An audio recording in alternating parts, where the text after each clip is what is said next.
Elle s'appelle Johanna, mais plusieurs la connaissent sous le nom Pasteur Joe sur les réseaux sociaux. Elle nous vient avec toute une équipe. J'aime son cœur, j'aime sa radicalité, j'aime son envie d'aller jusqu'au bout, de rien laisser, c'est tout 100% pour Dieu et rien d'autre. Alors s'il te plaît, accueille-la comme il se doit, ouvre ton cœur à recevoir ce que Dieu veut. C'est lui qui va parler et on la bénit en l'honorant. Joe, merci d'être là. Toute la gloire au Seigneur. Amen. Ça va les Suisses? Je suis votre voisine. Je viens de Belfort en France, où les filles sont belles et les hommes sont forts. C'est pas beau ça? On a un merveilleux Jésus. C'est pas une religion, c'est une personne qui marche avec toi tous les jours et qui est avec toi tous les jours. C'est pas merveilleux ça? T'es pas là, Gruyère! On a un Jésus merveilleux!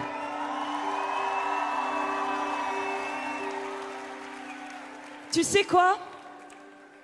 Quand ils m'ont demandé, ils m'ont dit, est-ce que tu peux venir parler de Jésus? Et je leur ai dit, ça c'est ce que je sais faire.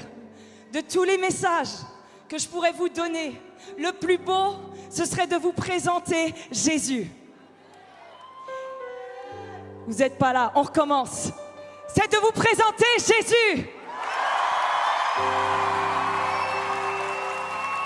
Il est le roi des rois, le seigneur des seigneurs. Il est vivant. Et il parle encore aujourd'hui. Et en préparant pour ce soir, le Seigneur, il m'a dit, Johanna, il n'y a aucune âme qui sera perdue ce soir. Si tu ne connais pas encore Jésus, je te le promets que ton cœur s'ouvre ce soir. Tu vas repartir avec Jésus dans ton cœur. Ceux qui crient là, tu sais pourquoi ils sont hystériques? Parce qu'ils l'ont déjà, ils savent ce qui t'attend. Ça, c'est notre Jésus. On a un glorieux Dieu qui n'est pas juste un mythe, il est réel. Et tu sais c'est quoi le problème quand tu es né dans un pays comme la Suisse ou comme la France ou que tu es né dans une famille chrétienne? Tu as des notions de Jésus. On t'a raconté, il est né dans la crèche, il est mort sur une croix. Et puis tu connais l'arche de Noé et tout ça, mais tu connais dans ta tête parce qu'on te l'a raconté. Et le Seigneur, il m'a dit, Johanna, il va y avoir un grand réveil dans la jeunesse, mais le problème pour l'instant, c'est qu'ils savent là qui est Jésus, mais ils ne savent pas encore là. Tu sais que tu peux connaître quelqu'un sans connaître quelqu'un? Je te donne un exemple. Devinez de qui je parle, vous verrez que vous le connaissez. 1m78. On continue, ça va venir, d'accord? Bondy, Monaco, PSG, Real Madrid.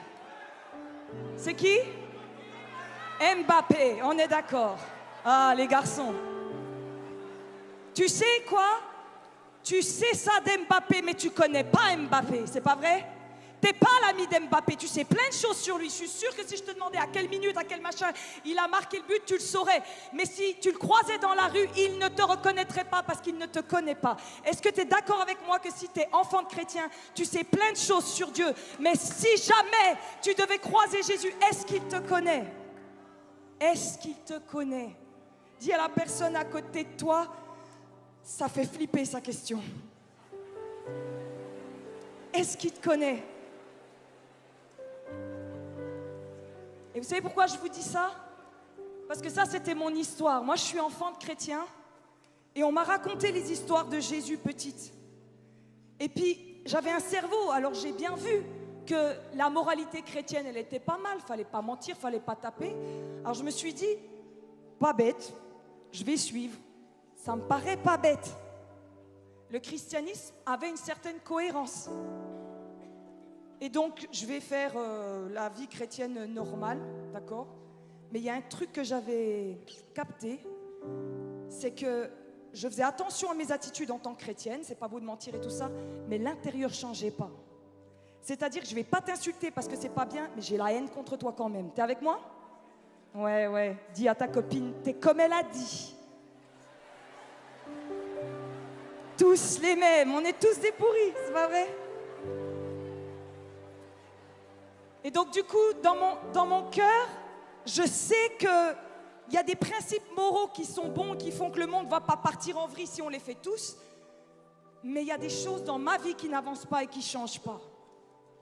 Et tu sais ce qui m'arrive? Je rentre au collège, on est dans un quartier, et moi j'aime beaucoup les Maghrébins, tout ça. Je suis dans une classe, on n'est que 2 filles blanches. Et tout le reste, c'est des gens de couleur et tout, qui sont presque tous dans l'islam. Et là, je suis confrontée à des gens qui ont aussi des valeurs. Elles ne couchent pas avec les garçons, comme moi, on m'avait dit de ne pas le faire. Ils jeûnent plus que les chrétiens, vous êtes avec moi? Ils étaient solidaires entre eux et tout. Et là, mon monde va commencer à travailler. Je vais commencer à me dire, qui sait si c'est eux qui ont raison ou moi? Comment savoir si c'est le christianisme ou l'islam? Comment on sait au bout du compte? Puisqu'au final, ils ont une moralité comme les chrétiens. Mon cœur, il ne changeait pas. Et eux, je ne sais pas, ça semblait comme moi. Alors, qui sait? Et ça, c'est la meilleure chose qui peut t'arriver si un jour tu te demandes, c'est quoi la vérité? Parce que tu sais quoi? Tant que tu n'as pas connu là, tu ne sais rien en fait. T'es avec moi? Tu ne sais rien. Et je vais rentrer, puis je vais dire à ma mère, maman, elle faisait, tu sais, la vaisselle. Puis je vais dire à ma mère, maman, comment on sait? Comment on sait si c'est eux qui ont raison, si c'est pas les bouddhistes ou tout ça? Regarde, on a tous les mêmes valeurs de paix, de je sais pas quoi. Et normalement, une mère devrait paniquer, c'est pas vrai? Si jamais sa fille lui dit, finalement, je pense peut-être devenir musulmane. Ma mère, elle prend le torchon, elle le lève au ciel, elle dit, gloire à Dieu, Johanna, enfin tu vas te convertir, cherche et tu trouveras. Et là, je me dis, elle est malade, ma mère. Et je lui dis, d'accord, je vais chercher. Je vais à la Fnac, j'achète un Coran, j'achète une Bible. Et je dis à Dieu, vas-y, parle-moi. Je vais aller aux conférences de Tarif Ramadan. Je ne sais pas si vous le connaissez, il est en prison maintenant. Forcément, bref. Voilà. Donc les femmes sont d'un côté, les hommes sont de l'autre. Et je vais écouter. Parce que je les ai entendus, les pasteurs et tout. Et je vais écouter. Et quand je vais lire la Bible, il va se passer un truc quand même. Ça y est, il va me parler. On m'a pu parler de lui, il est venu me parler directement. Et là, ça a changé. Et j'ai promis à Dieu, je lui ai dit, Seigneur, ce que tu es en train de me faire là, je vais aller le dire à tout le monde. Je vais aller le dire à tout le monde. Parce que c'est réel. C'est réel. Et si tu es un enfant de chrétien, tu sais ce qui est frustrant quand on est un enfant de chrétien? C'est que, je ne sais pas si tu étais comme moi, mais des fois je voyais tous les autres, happy, happy Christian, kumbaya my Lord, Jesus. Et j'étais là, qu'est-ce que... Parce que tu peux être au milieu des chrétiens sans être chrétien. Tu sais que tu peux être dans un garage sans être une voiture? Ouais. Ça va pour toi? Et donc, les Suisses. Tu peux être dans une fromagerie sans être un gruyère, ça? Elle était facile celle-là. Mais tu vois, c'est ce truc-là où dans ma tête, je vais commencer à me dire, ah mais en fait le christianisme, écoute-moi, ça va beaucoup t'aider. Le christianisme, ce n'est pas que Jésus qui est mort à la croix. Parce que si tu crois ça, tu vas avoir la vie chrétienne que j'avais du genre, ah ben Jésus il est gentil et il va effacer tes péchés, voilà. Ça c'était le début. Mais le but, c'était qu'il te remplisse de son esprit, que tu aies une relation avec lui. Et beaucoup de gens, vous vous êtes arrêtés à la croix en fait. Mais écoute-moi, il est ressuscité et il y a la Pentecôte, le Saint-Esprit qui vient. Il faut que vous soyez remplis de l'Esprit. Je vais essayer de vous démontrer, j'ai amené quelques petits trucs, ça vous va? Avant j'étais prof, alors du coup je fais des trucs ludiques, ça vous va? Les caméras elles vont bien suivre. Alors, j'ai pris un bonhomme, comme par hasard c'est Mbappé. Je l'ai acheté, voilà, il me fallait un bonhomme, d'accord? Ça, oh mince, je lui ai cassé la jambe à Mbappé. Pardon Mbappé, si un jour il regarde la vidéo. Vous savez ce qui est super? C'est qu'avec mon nombre d'abonnés, j'ai plein de stars dans le monde dehors qui regardent mes vidéos parce qu'ils sont malheureux et j'annonce Jésus. C'est incroyable ce truc. Incroyable. Je ne vais pas citer des noms, mais il y a des grands acteurs, des footballeurs pros et tout. Et quand j'ai leur message, je leur dis alors, Je le dis pas comme ça. Ton fric, il peut rien faire. Ta célébrité, il peut rien faire. Moi, je suis heureuse et pas toi, parce que moi, j'ai Jésus. Moi, j'ai Jésus. Et ils veulent Jésus. Amen.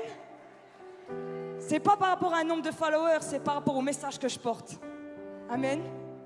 Quand j'avais commencé sur les réseaux, Dieu, il va me dire, Johanna, tu demandes à personne de s'abonner, personne de liker, et tu partages pas tes vidéos. Et j'ai dit à Dieu, bah, Seigneur, c'est bizarre pour une influenceuse chrétienne quand même. C'est comme écrire un livre ou faire un album et dire à tout le monde, ne l'achète surtout pas. Et Seigneur, il m'a dit, fais-le, tu verras. J'ai jamais dit à personne de s'abonner ou de liker. Et j'ai plus de 1 300 000 abonnés et je suis la femme pasteur la plus suivie en francophonie. Gloire à Dieu! Il est le message. Il est celui qui doit être connu. Il se suffit à lui-même. Il est merveilleux. Donc, notre Mbappé, tu vois, moi j'avais un problème avec Dieu, c'est que je lui disais, mais Seigneur, écrase le mal. Vas-y Seigneur, si tu es tout puissant, écrase le mal. Qu'on en finisse avec ce mal dans le monde. Tu sais, je suis pasteur. J'entends des histoires de filles qui ont été violées par leur père. J'entends des histoires, écoute, il faut vraiment rester dans la présence de Dieu pour garder sa tête propre avec tout ce qu'on entend. Et tu le sais comme moi, n'est-ce pas? Avec tout ce qu'il y a sur les réseaux et tout ça, bref. Je connais presque aucune personne qui n'a pas été dans la porno à un moment donné. Ne t'inquiète pas, tu vas être libre ce soir. J'ai la foi contre la pornographie et contre l'alcoolisme. J'ai une foi contre ces trucs-là, crois-moi, tu peux en être libre. Donc je vais prier, je vais dire à Dieu, mais Seigneur, mais brise l'emprise du péché, fais quelque chose. Et je ne comprenais pas, j'étais avec ce christianisme et cet islam et tout ça, et je disais à Dieu, mais il te suffit d'écraser le mal.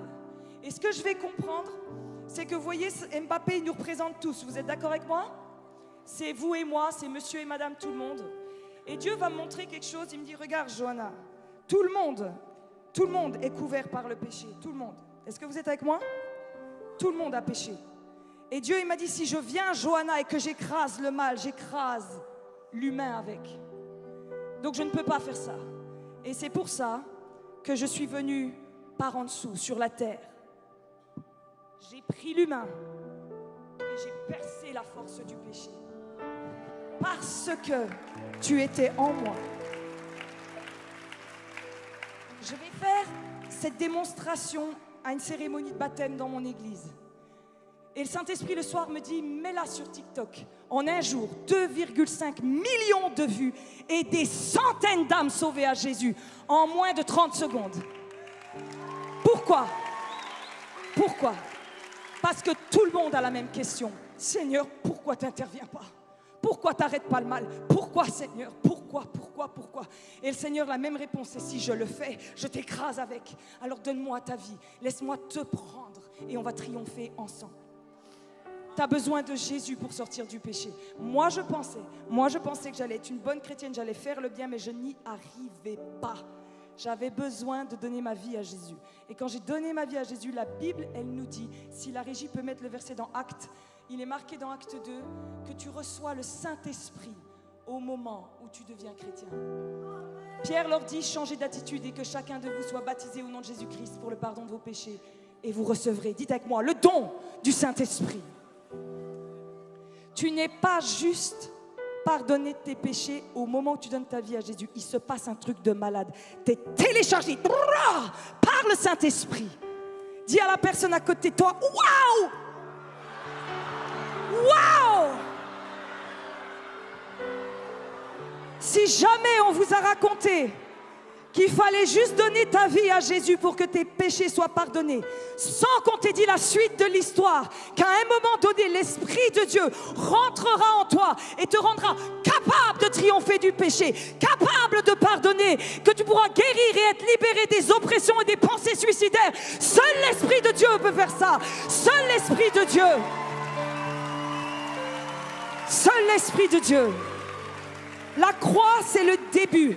Quand tu vas donner ta vie à Jésus, c'est le début. Et après, tu as le Saint-Esprit qui rentre. Regarde, j'ai autre chose. Je peux te montrer autre chose? En fait, tu sais quoi? J'ai pas besoin de mes notes. Tout va bien, je connais Jésus. Hop. Super, gloire à Dieu. Ça, c'est ta vie avec tous les péchés que tu as dans ta vie. Sur les balles, tu vois, il y a marqué porno, colère, haine, vole, ce que tu veux. Et quand tu deviens chrétien, la Bible elle dit que tu as une source d'eau vive qui va venir habiter en toi, qui va jaillir jusqu'à dans l'éternité. Ça, c'est ce qui se passe quand tu deviens chrétien. Ce n'est pas une croyance, c'est une réalité. Le big boss du monde, paf, vient habiter en toi. Et c'est pour ça que Jésus il dit, il est bon que je m'en aille, parce que je vous en ai envoyé un autre, le Saint-Esprit. Et ce ne sera pas juste Jésus qui marche, ce sera Dieu en toi. Il faut prêcher le Saint-Esprit, amen. Et donc, tu vas recevoir le Saint-Esprit à la fin de mon prêche, et tu vas recevoir ça. Et qu'est-ce qui va se passer? C'est pas grave.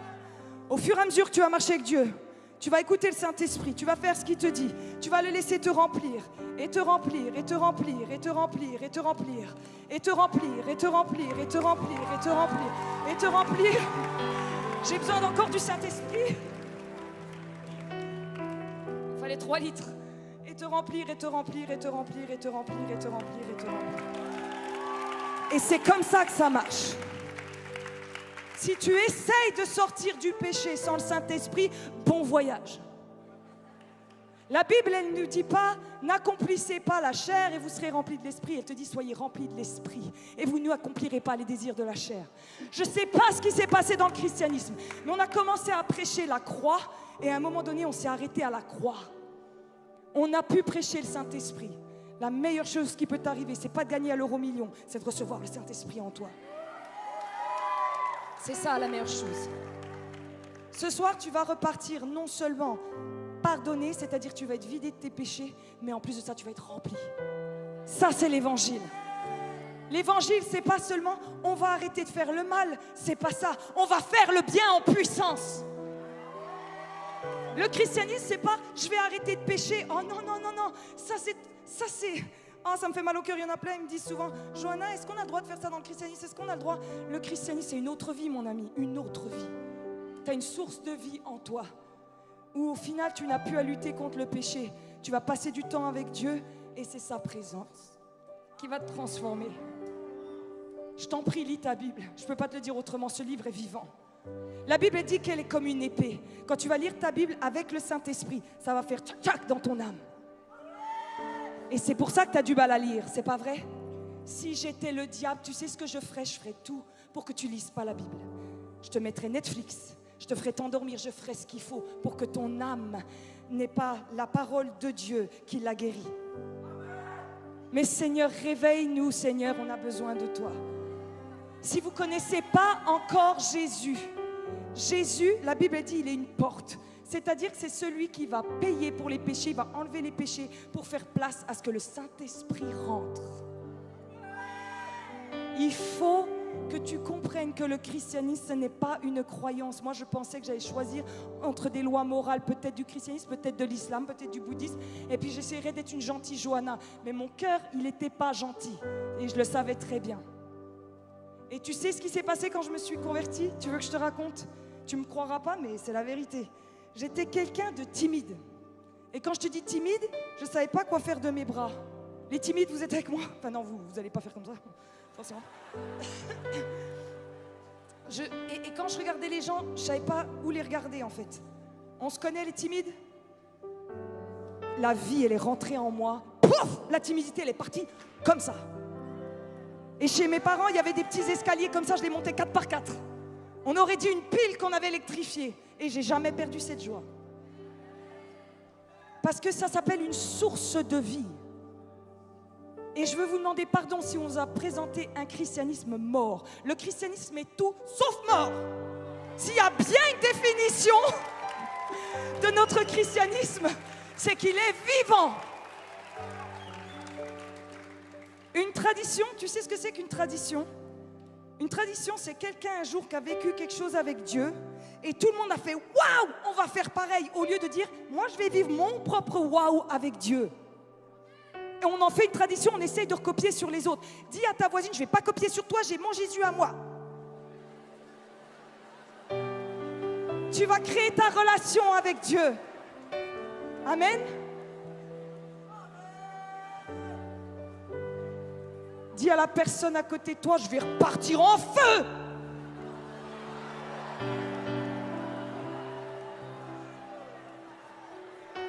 Le mal ne peut pas être écrasé par au-dessus, par Dieu.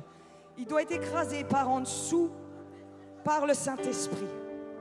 Et le Saint-Esprit, c'est Jésus en toi. La Bible, elle le dit. Amen. C'est l'Esprit de Jésus en toi. Tu sais, une fois, je disais à Jésus, « Oh Jésus, franchement, tu serais là comme à l'époque, ce serait trop bien. » Vous êtes avec moi? Tu marches avec Jésus, tu sais. Genre, tout le monde guérit là, comme ça, tac, tac, tac, tac, tac. Moi, franchement, c'est trop bien, tu sais. Et là, Jésus, il va me dire, « Mais tu as le Saint-Esprit en toi, je ne peux pas faire mieux que ça, Johanna. » Soit tu es dans le Nouveau Testament et tu marches avec Jésus et c'est déjà pas mal, soit il rentre et il vit à l'intérieur. Rien peut être plus proche que l'intérieur. Tu te rends compte que ta situation, et c'est pas un blasphème ce que je veux dire, ta situation est meilleure que celle des disciples.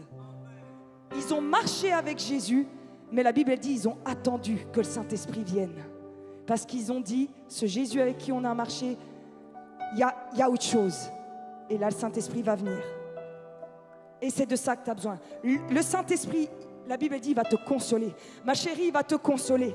J'ai vu tellement de filles délivrées de l'abus, délivrées du viol. Je te promets, il n'y a que le Saint-Esprit qui fait ça. Il n'y a aucune thérapie qui peut guérir de la marque horrible de l'abus. C'est impossible. Il n'y a que le Saint-Esprit. Il faut une guérison surnaturelle. Il n'y a aucun cachet qui peut arrêter le tourment dans ta tête. Tu m'entends? Aucun. On peut juste t'éteindre. Alors que le Saint-Esprit va t'allumer. Il va t'allumer et il va te rendre fort et tu vas gagner. Parce que, écoute-moi, c'est important. Les luttes que tu vis, elles sont spirituelles. C'est pas toi le problème. C'est pas toi. Et ça, c'est très, très important. C'est pas toi qui es fou. C'est un monde des ténèbres qui t'attaque, mais toi, tu as le Saint-Esprit et tu vas contre-attaquer. Amen. Et c'est pour ça qu'on loue Dieu. Tu sais pourquoi on loue Dieu? Tu crois qu'on loue Dieu simplement pour chanter? Mais il faut aller écouter Céline Dion, elle chante mieux que nous. On fait... ouais, d'abord, Céline Dion. Mais pourquoi on chante? Parce que pendant que tu chantes, tu déclares le Dieu qui vit en toi. Et à ce moment-là, le monde des ténèbres commence à trembler. Tu comprends? Des fois, j'étais là-bas derrière et j'étais à 2 doigts de monter sur la scène et de vous dire « Mais louez Dieu !» Louez Dieu encore plus fort. Alors il y a des gens des fois ils me disent « Oh non Johanna, ça fait un petit peu émotionnel ton truc ». Je dis aux gens « Oh oui, de tout mon corps, de tout mon âme et de tout mon esprit, de toutes mes émotions et de toute ma force ». Bien sûr, mon ennemi il est bien réel et je vais bien lui répondre en face. Écoutez-moi les Suisses, je vous aime, vous êtes gentils, vous avez du chocolat, des fromages et tout, vous êtes super. Et vous êtes gentils, franchement vous êtes gentils. Mais il va falloir apprendre à louer. Vous voulez être libre de la dépression? Ésaïe 61, il est marqué un vêtement de louange au lieu d'un esprit abattu. Il va falloir apprendre à louer Dieu. Alors tu vas me dire, je ne sais pas chanter, Johanna. Je vais prendre la bouteille d'eau numéro 3.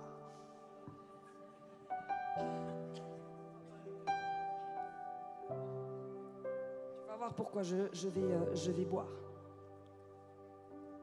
Tu vas me dire, Johanna, je ne peux pas chanter. Alors tu vas faire ça avec moi. Je le loue avec ma voix, je le loue avec ma voix, je le loue avec ma voix. Plus fort! Je le loue avec ma voix, je le loue avec ma voix. Et s'il me manque la voix, je le loue. Et s'il me manque les mains, mais s'il me manque les pieds, et s'il me manque mon âme, c'est que on y va. Je le loue avec ma voix, je le loue avec ma voix, je le loue avec mes mains, je le loue avec mes mains. Mais s'il me manque la voix, et s'il me manque les mains, et s'il me manque les pieds, et s'il me manque mon âme, je le loue là.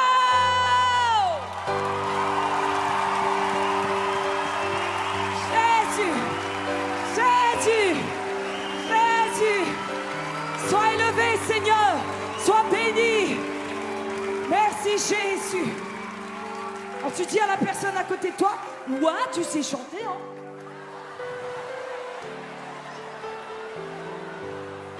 You can sit down.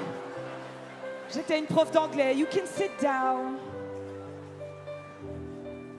J'ai rien trouvé dans tous les combats spirituels que j'ai vécus plus fort que la louange.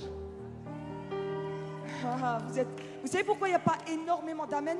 Parce que là, vous êtes en train de vous dire j'ai peut-être pas fait la bonne méthode dans mes combats. Parce que quand on a des combats, on se met à se plaindre. Alors que tu as le Saint-Esprit, et la Bible, elle dit que le Saint-Esprit vit en nous. Donc tu sais comment il sort de toi, le Saint-Esprit? Sinon, il reste bloqué, hein, le temple du Saint-Esprit. Comment il sort, le Saint-Esprit? Par la bouche. Quand tu ouvres ta bouche, là, je prie, hein, comme un peu dans le monde de Narnia, que vos yeux s'ouvrent au monde spirituel. Quand tu dis avec ta bouche, Jésus est vivant, il est avec moi, je ne craindrai aucun mal. Les démons qui t'oppressent commencent à... Parce que eux, ils savent. Tu sais ce que je dis souvent? La louange, c'est quelque chose que le diable connaît par cœur parce qu'il était le chef de la louange. Et quand il va demander à Dieu quelque chose, il ne va pas lui demander une aile en plus, il ne va pas lui demander un pouvoir en plus, il va lui demander l'adoration. Tu sais pourquoi? Il savait, le jour où j'ai l'adoration, j'ai tout. Écoute-moi, c'est très important ce que je vais te dire. Il faut que tu loues Dieu. Parce que c'est exactement ça qui détruit Satan. Et il le sait. Il le sait.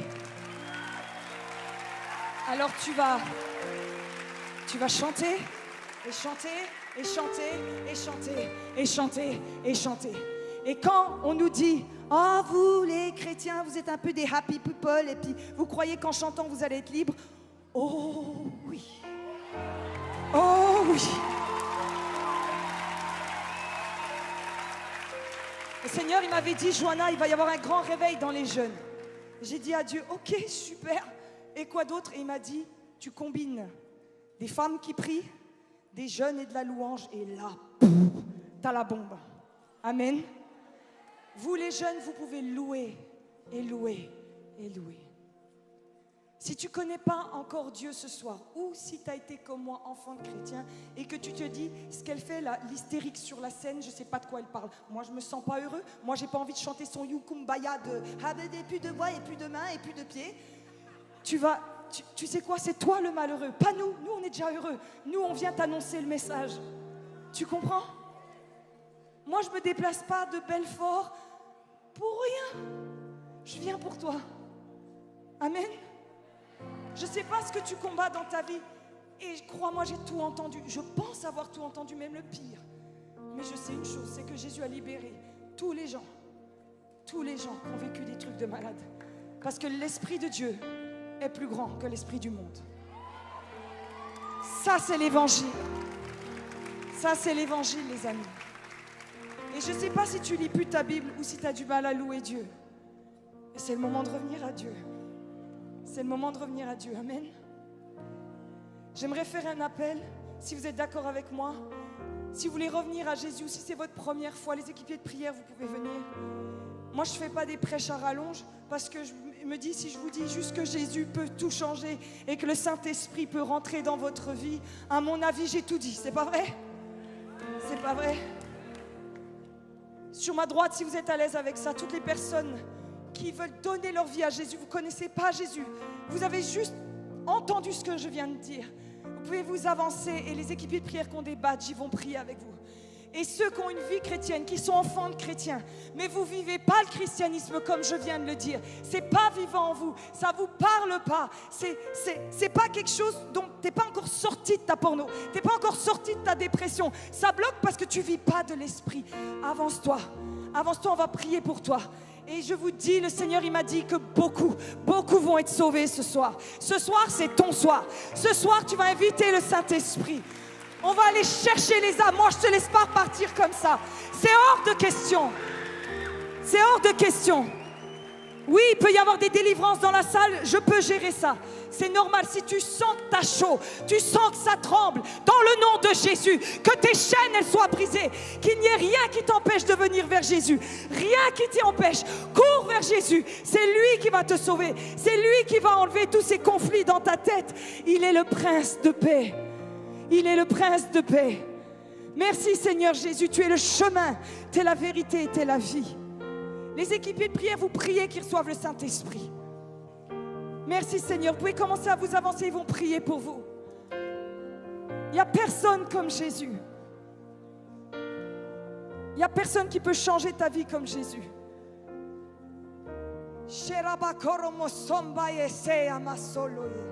Merci Jésus. Comme la file elle est longue, commencez juste là où vous êtes à dire Jésus, viens dans ma vie. Viens dans ma vie, Saint-Esprit, viens dans ma vie. J'ai besoin de toi. J'ai besoin de cette puissance. J'ai besoin de cette vie dans mon cœur.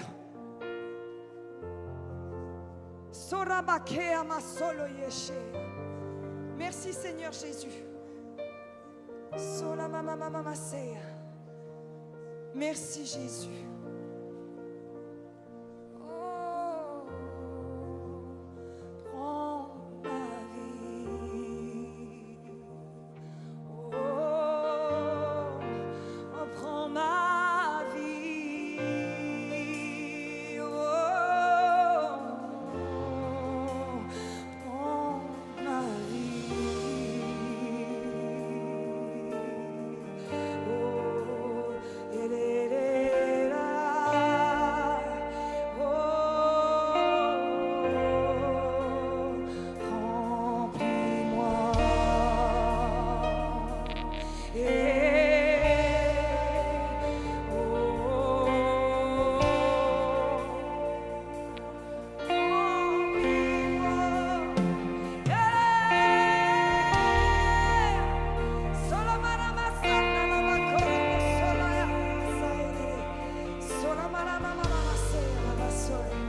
je prie ce soir dans le nom de Jésus que toute lutte à l'intérieur de toi, tout esprit d'incrédulité, tout ce qui fait qu'il y a du combat dans les pensées, je vois beaucoup de combat dans les pensées, je te déclare libre par l'autorité du nom de Jésus-Christ. Le sang de Jésus a vaincu l'ennemi qui combat ta vie. Libre, libre, libre dans le nom de Jésus. Libre, libre, libre, tu es libre, libre de l'oppresseur. Il a gagné, la croix a triomphé. Commencez à adorer Dieu. Louez Dieu en attendant que les équipiers de prière viennent. Commencez à louer Dieu. Comme je vous ai dit,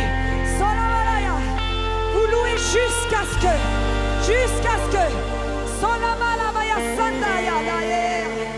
Merci Jésus. Est-ce qu'on peut lever nos mains vers Dieu? Seigneur Jésus, merci. T'es le sauveur. T'es le sauveur. T'es le sauveur. T'es le sauveur. T'es le sauveur. Oh la Maya Santa Maya So. Et la Maya Santa Maya la So. T'es le sauveur, Jésus. Merci Père. Merci Jésus. Sonda Bakia Masanda la Maya So. Équipe de louange, est-ce que vous pouvez nous amener dans l'adoration pour qu'ils aient une trame de louange? On va louer. Merci Jésus. Hey!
Vous savez, vous savez, quand on commence à louer Dieu, au début, il y a un combat entre ton âme et ton esprit. Et je vais te donner un tuyau que j'ai appris. J'ai décidé que j'allais louer Dieu jusqu'à ce que ce soit mon esprit qui prenne le dessus sur mon âme. C'est-à-dire qu'au début, tu sais quoi, tu vas chanter, tu vas rien ressentir. Mais tu vas continuer. Tu sais pourquoi? Parce que tu veux t'en sortir. Et tu vas continuer à louer Dieu. Et si vous êtes dans la file et que vous louez Dieu, Dieu peut plus facilement vous rencontrer dans un temps d'adoration qu'en attendant que quelqu'un pose les mains sur vous. Amen. Je vais vous demander de louer comme si vous aviez jamais loué encore. Tu vas simplement fermer tes yeux et tu vas chanter qu'à lui soit le règne, la puissance. Qu'on est en train de chanter, c'est des paroles simples. Parce que pendant que tu vas le faire, tu es en train de dire au monde des ténèbres, maintenant ça s'arrête là, mon roi et mon Seigneur c'est Jésus. J'ai changé de camp, j'ai changé de chanson. Et tu vas commencer à chanter à Jésus. Amen. Commencez à adorer Dieu jusqu'à ce que votre âme se taise et que l'esprit prenne le dessus. Tu sais quoi, des fois, moi j'ai loué des nuits entières et j'ai eu ma victoire. Tu vas apprendre à louer, peuple suisse. Amen. Merci Jésus, on y va.